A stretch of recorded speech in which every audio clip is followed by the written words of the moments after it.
Mata's programs and facilities are supported through your generosity. Thank you for your support.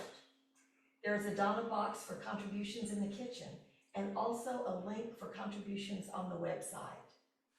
Good morning, and thank you so much for being here.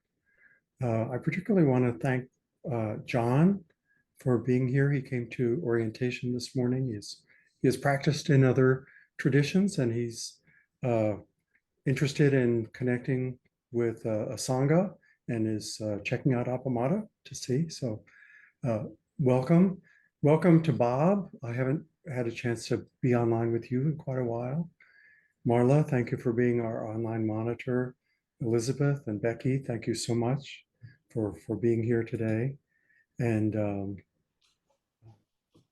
again, thanks to the folks in the Zendo for being present.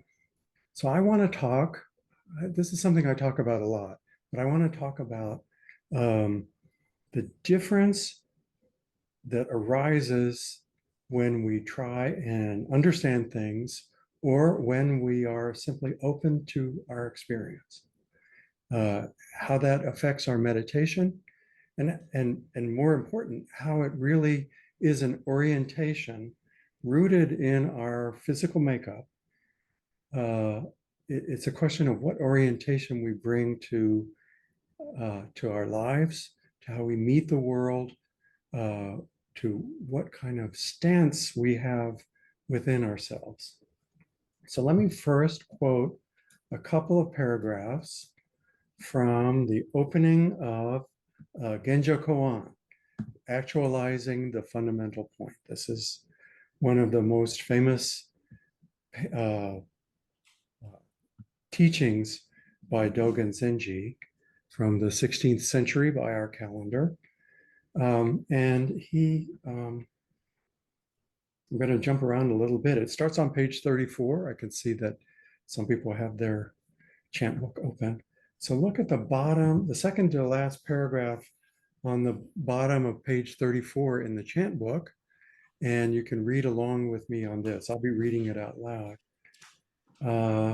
I guess I could share the screen to share this with the folks online as well. So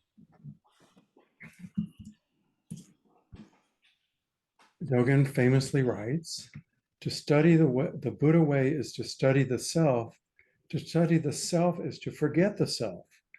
To forget the self is to be actualized by myriad things. When actualized by myriad things, your body and mind, as well as the bodies and minds of others, drop away. No trace of realization remains, and this no trace continues endlessly.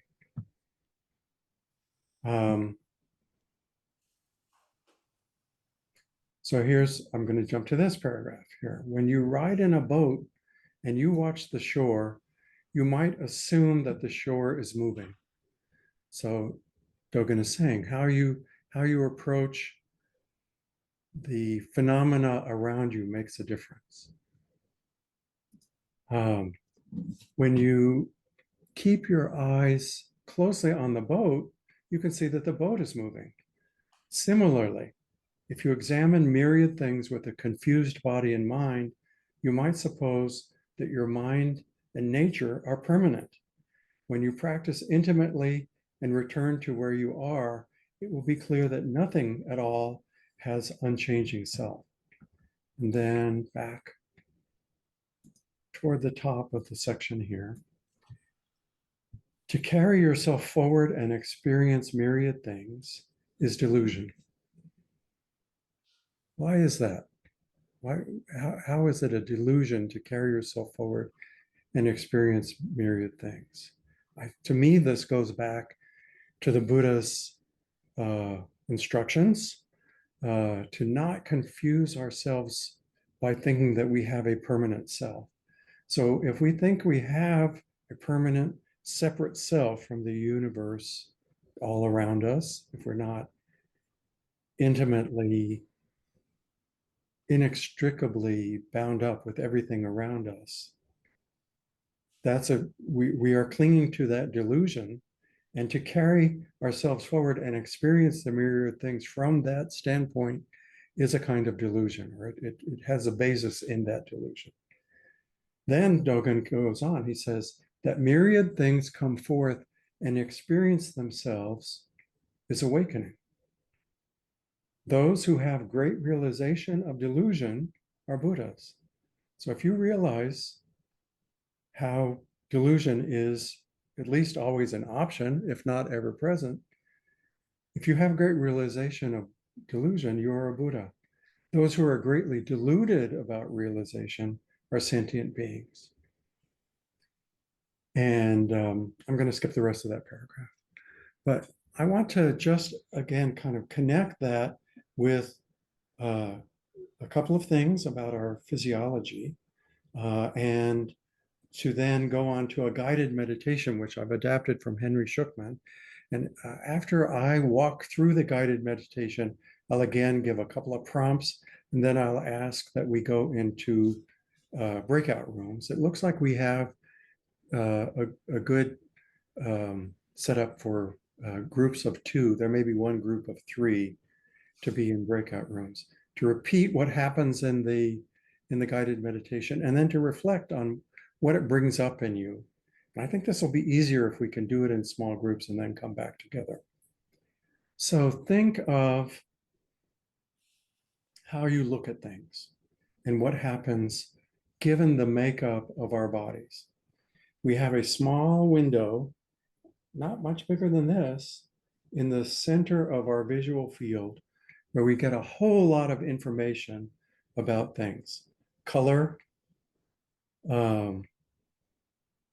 detail, and all the other things that enable us to actually manipulate and to work with what we're experiencing.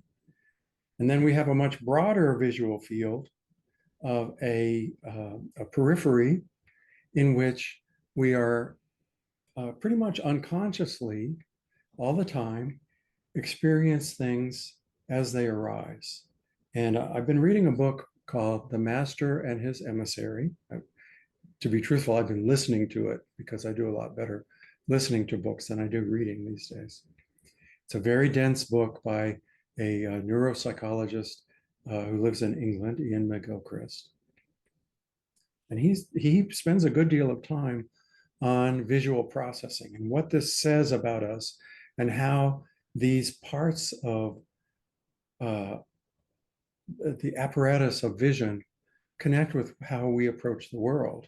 And he says that there are two modes of approaching the world that pretty much map onto the left side of the brain, which is where we pay attention mostly to what we can do with our right hands and how we can manipulate things, how we can, and how we approach the world based on things that we already know, and that we treat them like marbles in a box, that they are solid things and we can move them around and do other kind of instrumental activity. It's a kind of, like the left side of our brain has a kind of instrumental approach to the world, and the right side of our brain has a more open sense of the context of everything. And he makes the point over and over again, not to try and make this into rigid laws, that there's many ways in which both sides of our brain are working together all the time and rely on each other. But there are also ways in which the two sides of our brain inhibit each other. And the left side of our brain, he says, is really good at inhibiting the open, appreciative, global sense that we normally have with the right side of our brain. So again, to me, this is connected with kind of what happens in our visual field. And often in meditation, I will pay attention to that, and I'll see what happens when I'm looking really closely at something, and where my mind is when I'm looking really closely at something. Or if I can shift to engage with a kind of focused appreciation on the unfocused peripheral vision of all that's going on around me.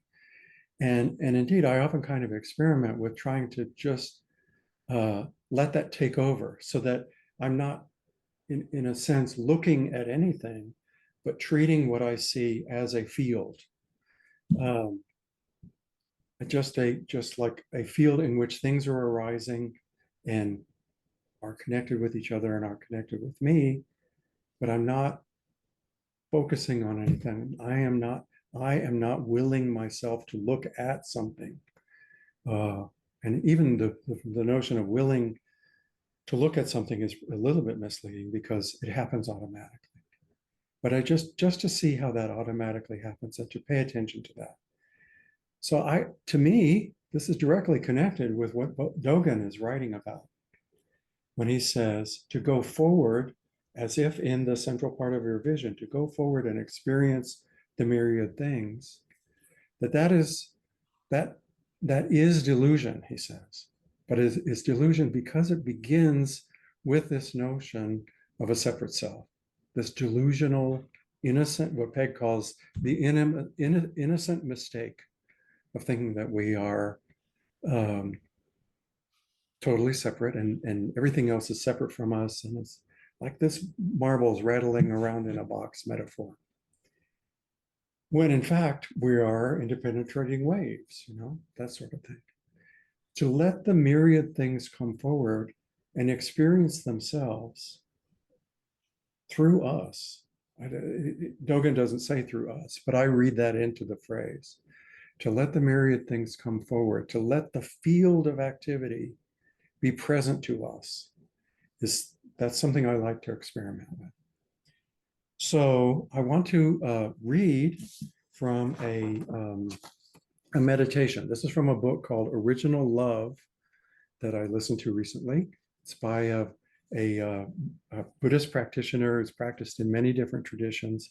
He originally grew up in England, in Oxford, as a matter of fact. But he spent a lot of time in New Mexico, and he's been a teacher with a Sangha in Santa Fe, New Mexico, north of where I am. And he doesn't seem to be living there anymore, but mostly he travels the world and he writes books these days and gives talks. So his name is Henry Shukman, and the book Original Love is quite delightful.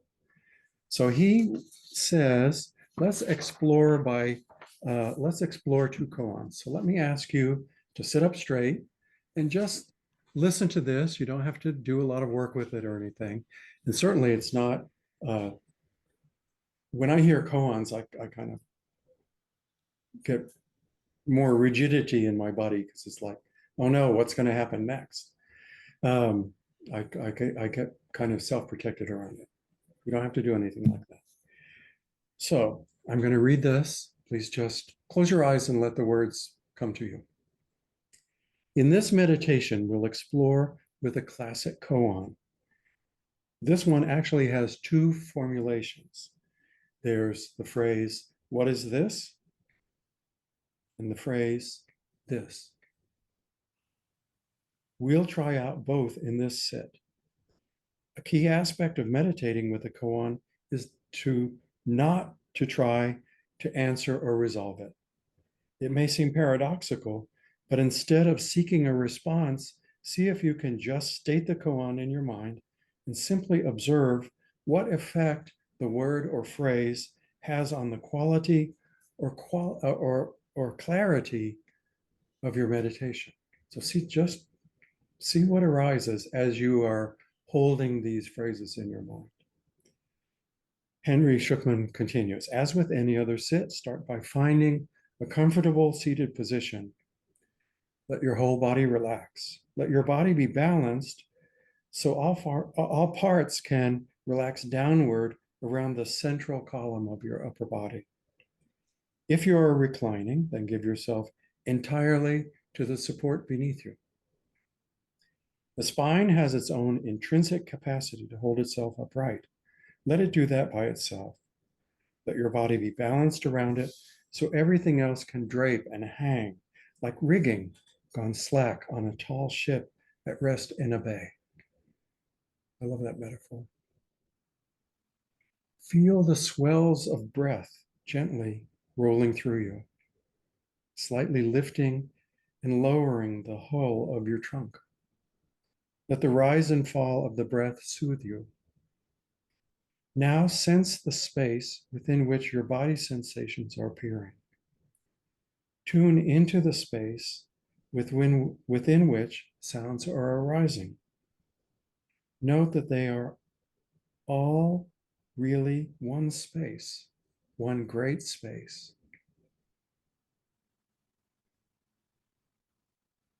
As your presence starts to develop and you begin to inhabit your experience here and now, gently bring in the koan. We'll start. I shifted these around in what he described, so I'm going to start with the uh, phrase, "What is this?" Allow this phrase to come forward with each exhalation. As you exhale, think, what is this?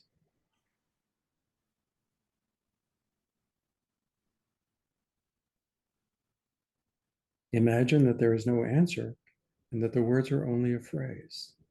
Gently, quietly, tenderly, pour this little phrase into the stream of your exhalation.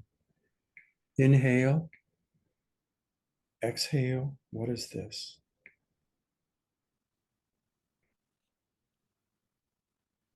See how it feels in your body and mind when you add this question into the space of your meditation.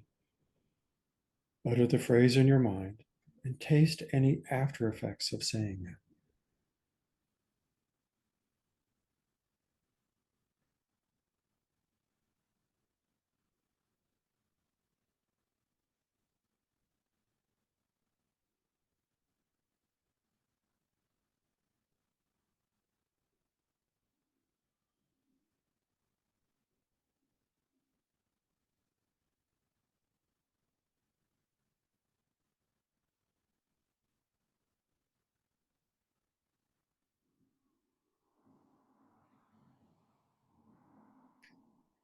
Now, within the same relaxed state, the same relaxed and alert state, shift the phrase. So on your exhalations, say this. Breathe in, and as you breathe out, say to yourself, this, this. Don't try to do anything special. Don't seek anything special.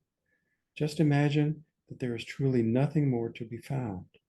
All there is here right now. There is nothing but this. This.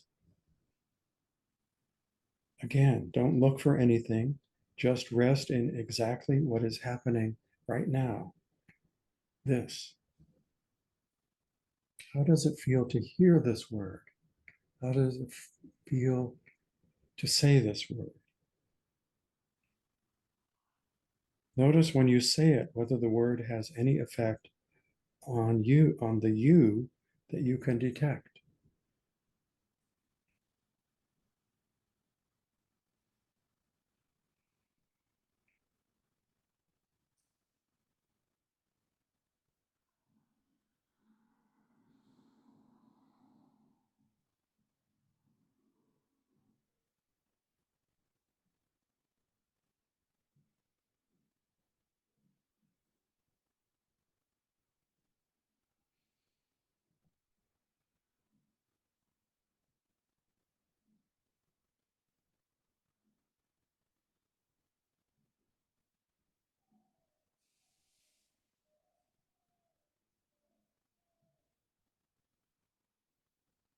Gently come back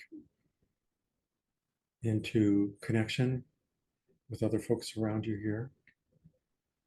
You might want to take some deep breaths, maybe rub your eyes. I want to rub my eyes too, like Jess.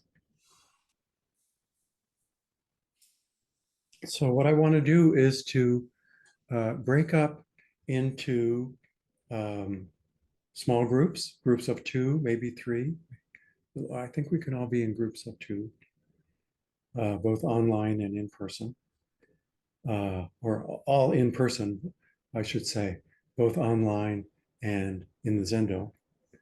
And the prompt is to spend 2 minutes in a meditative posture, repeating the phrase, "What is this?" on the exhalation.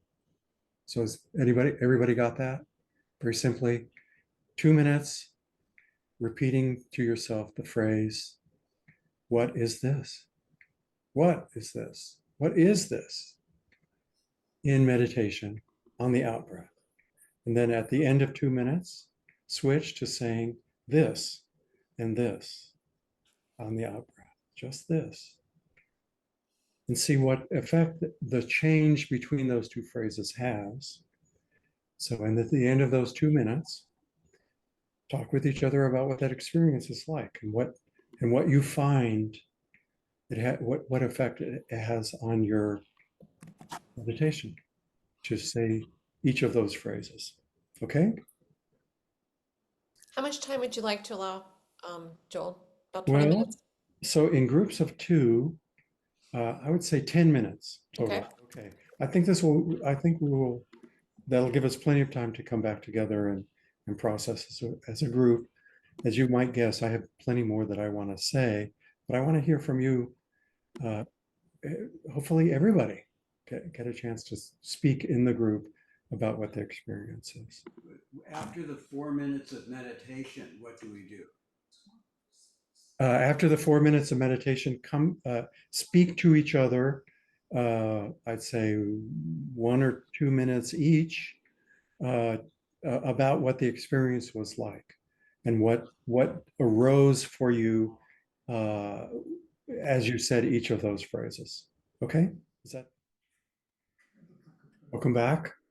I know it's really always meaningful for me to be in a small group discussion and to share something, to be able to connect with other people even online in a kind of intimate space. It's one of the practices at Appamada that has meant a lot to me from the beginning when I started practicing. So I hope you have thoughts that you're willing to share about the experience of practicing with two phrases, which are very important koan phrases in various traditions, particularly the Rinzai tradition, which I know in many places uses the koan, "What is this?" as a lifelong practice focus. But I'm wondering if you have any thoughts that you'd like to share.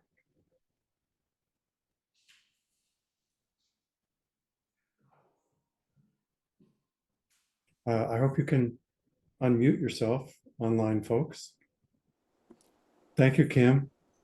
Well, this was the perfect talk for what I've been involved with. And I love the difference of what happened. What is this? The question, and this, which is just an awareness of the present moment. Mm-hmm. And that was really beautiful. I love the way he kind of mapped this exercise out. Mm-hmm. So much for doing that. There's a cool koan that I like a lot where Manjushri stands up and he says thusness or something. Uh-huh. And then in the verse below, it says something like, he said too much. Joel, Malin has asked if we could get the name of the author again, please. So the author of the meditation is Henry Shukman, Shukman. And then the name of the book, please. The name of the book is Original Love. I'm going to go to Taos this week, and I'm going to see if I can find some cliffs that he describes walking among while he's on a meditation retreat. I've never been before. I've lived in New Mexico for 3 years, and I've never been to Taos, which is ridiculous. But I'll say it's my birthday on Thursday, and I'm celebrating it by trying to do some star track photography at night and a raft trip in the morning. So, um, Something to, okay, Jess, thoughts? yeah. Well, I was with Kim, and the what is this? Um, it felt to me, it felt like, what is this? What? And it felt like I was up here, in my head, inquiring, like, what is this? And Kim was saying it's sort of like when we they say, like, behind you, Joel, like, what what are clouds? As opposed to saying clouds. Like, so if I say what are clouds, it sort of really boosts maybe my left brain analytic sort of side, Hmm. as opposed to saying clouds. Um, and I'm pointing at the clouds. pointing at what? The clouds. Oh, okay, yeah, he's pointing at the clouds. Yeah. So then, and then this, I don't know, yeah, it was more sort of open, like, oh, just this. And to me, it still felt like somehow directional, like this. Whereas we're talking about like just sitting might be more, less of, maybe even less. Yeah, Um, thank you. That's exactly what I want to try and say. Thanks for saying that so clearly. Elizabeth, hi. Okay, hello. Um, so to say, what is this? It's one of my favorite practices because for me, before I started meditation, I never had a lot of inquiry. And I like the idea of like, well, what is this? But I don't have to answer it. It's simply, I feel like it's very expansive for my brain and my body to just, well, what is this? And it invites great curiosity from me, which is the opposite of, I was telling Marla this, that my job is the kind of job where you always have to have an answer. And even if you don't have an answer, you've got to do best guessing and almost make stuff up. But you can never say, I don't know, in the type of job that I have. And so, I kind of lost that inquiry, that like, well, what is this? Well, I don't know. It allows that I don't know, and I don't have to answer it either. And I haven't worked with that kind of practice, but to me, it sounds like life as it is. And I don't know if it's similar, but I do understand, like, well, this is just life, and it is as it is, and it sort of allowed me to have acceptance. I can't control anything. It's just acceptance. It's as it is, but see it, witness it. I may not be able to control it, but not to turn away from it. So I'm not sure if that made sense, but thank you, Joel. Thank you. Again, beautifully stated. In the Zendo? Um, I'm resonating with a lot of what people are saying, but I'm a visual person and I'm a kinesthetic person. And so what is this made me think of expansive, and this made me think of right here. Hmm. I have that kind of, the question is everywhere, but the answer is right here in the moment. Hmm. And that was really powerful. And then I drifted off. I was telling my partner, it kind of felt like I fell asleep there and I had a little dream of some sort of, which was kind of interesting. But anyway, that's all I got. Aha. Very nice. Becky? I found this really really useful as condensing something that I've been trying to work with for quite a while, which is that there are decisions we need to make that we first need to know that any aspects of it, what they are in deep in our thing before we make a choice about medical care or about something like that is much more complicated than just, okay, well, there's this, and so I choose that, and this is what I'll do. That it has to resolve inside of yourself fully before you can make a step. And often when sitting, the stuff that comes up is not necessarily even something that belongs there at the moment. It's just, it's just some. Anyway, I just found this was a much better way to like fairly quickly move to this and the curiosity part of what is this. So I really appreciated this. I appreciate this. Yes, thank you. I have a couple of things that I would like to say from my own experience, but first I want to call on folks who've not offered to speak, but just to offer an invitation. John, you're the new guy here right now, and I hope that was a good experience with you to be with another person in the small group. And I invite you to share any reflections that you have. I will need to spend more time with this meditation.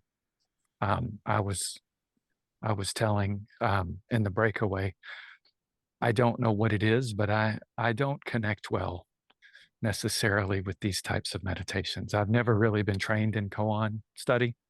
And when I've tried to do these kind of meditations where I have to like ask myself a question in English, I really don't connect.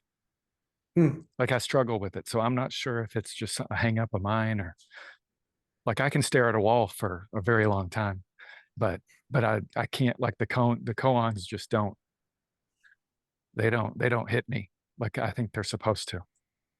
So I apologize because I'm glad we did the practice, but I didn't have any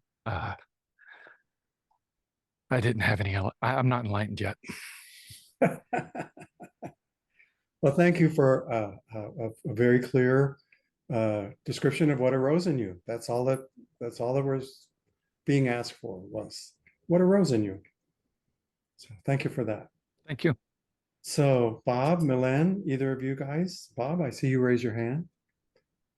Yeah, I had much the same reaction as Kim did. I had a very different response to the what is this? It kind of activated my right brain more. So I got engaged in, whoa, the question of what is this? And then when, as was said, when I shifted into just this, it allowed for that, more, for me, a more meditative, more relaxed, more welcoming state of allowing what is this. And the only other thing I would add, and this is my right brain kicking in, not being present, is I often think of like, these cones that were used and developed and back in the day when we weren't so bombarded with man-made distraction.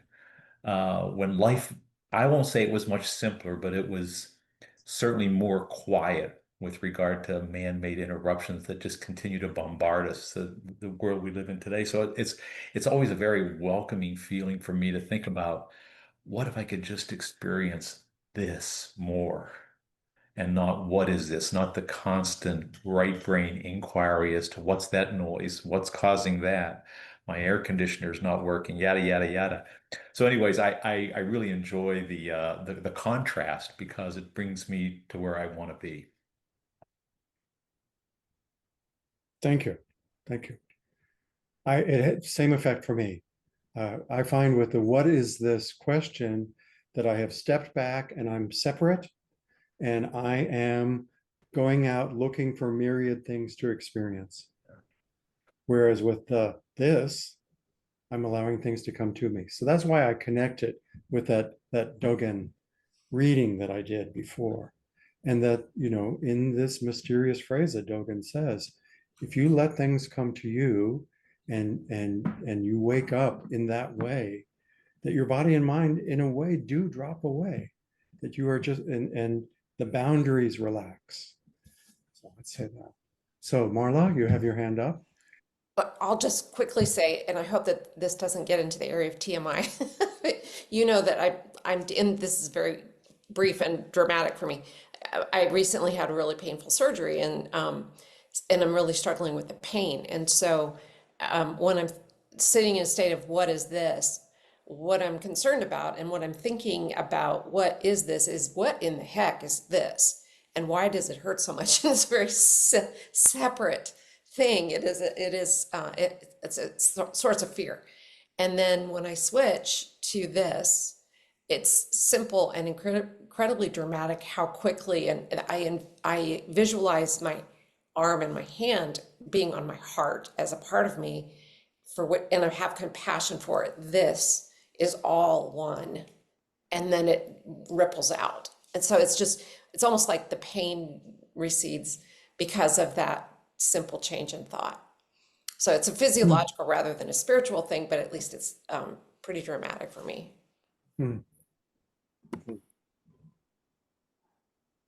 Thank you for all these reflections. This is so rich. Thank you very much.